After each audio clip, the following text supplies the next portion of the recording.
In this video, I'm gonna talk about how to fix if you're having a trouble with the Spotify is having black screen issue and how we can fix it if you're facing this kind of an issue. So the first one, what you need to do is if you're having the Spotify, the first and foremost step, you have to close the app here. Once you close the app, what you need to do is we have to go over here in the search. Now we need to type your first settings, then you have to navigate to the settings here. Once we get into the settings, we have to go to the apps over here. Now from here, what you need to do is we have to go to installed apps at the top.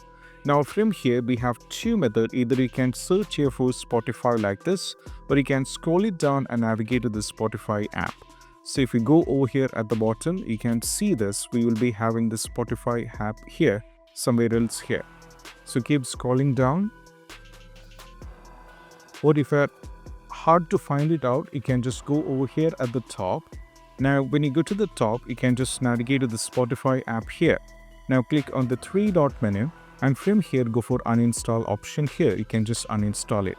After uninstalling the Spotify, you have to close this and go over here, type here for Microsoft Store, and what you need to do is you have to click on this.